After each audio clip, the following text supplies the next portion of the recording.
This seems like it's an old video. Damn, okay. What was this? January, no, this is January 2018. Actually, like, that was 9 months ago. Because Tips, like, when did Tips start making videos? Like, I'm trying to remember. What? No sword again? Wow, that sounds like my stream. Okay, let me scroll all the way down. 10 months ago. Okay, yeah, this is actually one of his earlier videos.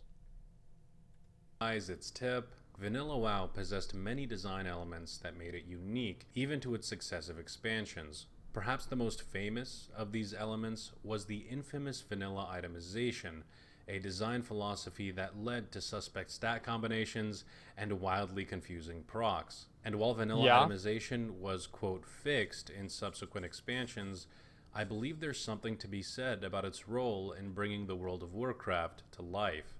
After all, it was this philosophy that contributed to some of the coolest moments in WoW's history. Let's wind the clock back to mid-2005. Warsong Gulch and Alterac Valley have just been released. Wanting to show off your elite next-level skills, you join an AV match and charge up a polymorph on an unsuspecting warrior. But as soon as the cast is complete, the warrior breaks out of the CC instantly. As you struggle to understand why, he runs at you with blazing speed, casts Mortal Strike, and leaves you stunned for 30 seconds at the graveyard. And you were just in a Swifty video. What the heck just happened? Skull of Impending Doom. Oh, or that. That's what happened. Okay. If you started playing World of Warcraft in the modern era, the Skull of Impending Doom may seem like the product of private server fan fiction. But in reality, SID was just one of many items in vanilla with non-intuitive, strange, and sometimes overpowered abilities. Those were fucking amazing. Take a look at the Wolf's Head Helm, a this is the level 40 thing. blue leather helmet that seems underwhelming at first glance. You may not realize it, but the shape-shifting effect on this item was so good that it was the best in-slot helmet for feral druids for almost 4 years. You heard that right. Amazing 4 gameplay. years. How is that possible? Well, resource management was a huge deal in the classic era, and if timed correctly, Wolf's Head Helm could provide a substantial boost to energy levels, allowing feral druids to cast damage-dealing abilities far more frequently. And due to the fact that the item's effect was static across 4 years all levels, using the same blue helmet. It was insanely powerful from the moment it was looted. Vanilla was great, by the way. But this isn't a video about Wolf's Head Helm. One of the best. It's a video about vanilla itemization, and we've barely scratched the surface. Paladins in cloth? Warriors in leather? What game are we playing? The Vanilla right WoW, game. my friends, and dear Lord, the was right it glorious. game. Due to the lack of mastery, tier tokens, and streamlined stat ratings, the possibilities of gearing up in vanilla were nearly endless, as the pool of potentially viable items for each class was huge. I used to want this axe. I was going to use it at level 70. Added even more choice, with some procs affecting how entire raids were composed. Say what you will about this system, but it sure as hell made gearing up interesting. Even the most hardcore theory crafters were left scratching their heads for years as they calculated which items would best suit each class. This task was so difficult that many of the modern vanilla BIS lists of today were actually composed after vanilla ended. That's not surprising. Game design. Shut the you fuck see, up. Unconventional stats do more than just confuse players. They make the world seem alive. Take, for example, the Lesser Beast Slaying enchantment in vanilla. The enchant gives weapons +6 damage when fighting beasts and I actually used to have that. This triggers a question in a prospective player's mind. Should I pick up the Striking enchant, which gives me +3 weapon damage, or Lesser Beast Slaying, which gives me +6 weapon damage, but only when fighting beasts?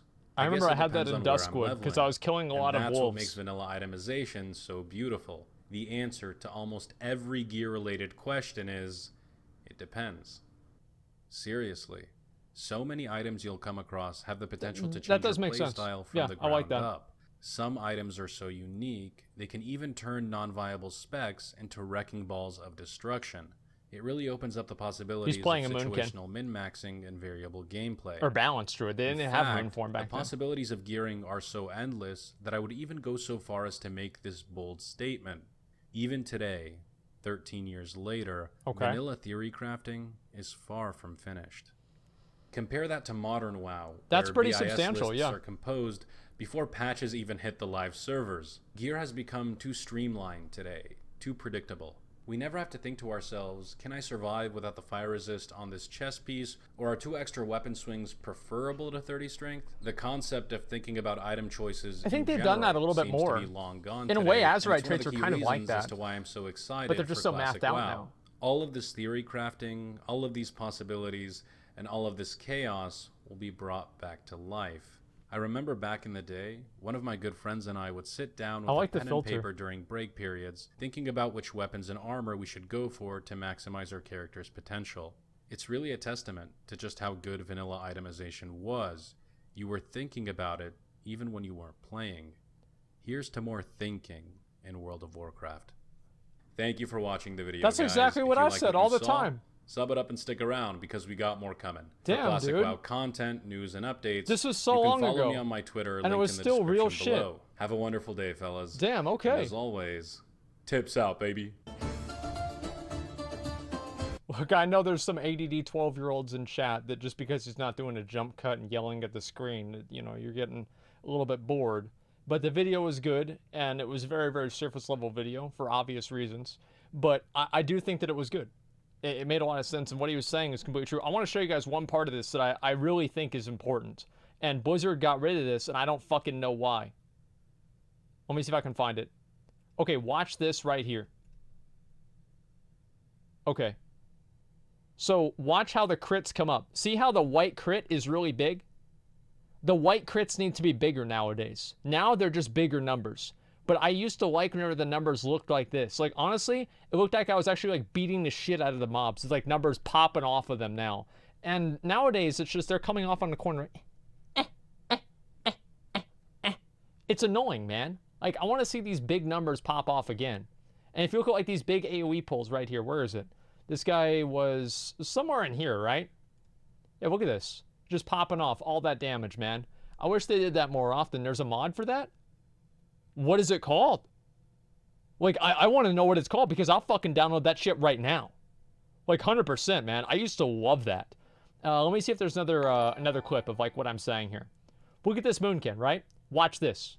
Okay, that's Starfire right there. One Starfire took that dude to under 50% health. That number, see that big fucking number that just pops out? 247. Massive. And then he just dies right there, man. That's what I really, really loved about the numbers back then. I wish they had that more often. No, MSBT doesn't do that. I'm like 99% sure it doesn't because I tried to make it work that way and I just couldn't get it to fix. Look at that start. Look at that, dude. Look at that, dude. Immediately zooming in with those big fucking numbers. 4,000 damage out of nowhere. If you guys can find me an add-on that actually makes my white crits bigger and my numbers the way they used to be in vanilla WoW, I will be so fucking happy, okay? Like, I would love to see these numbers come back. I don't know why they got rid of them in the first place, personally. Big crits. Is that actually an add-on? Let me look it up. Big crits.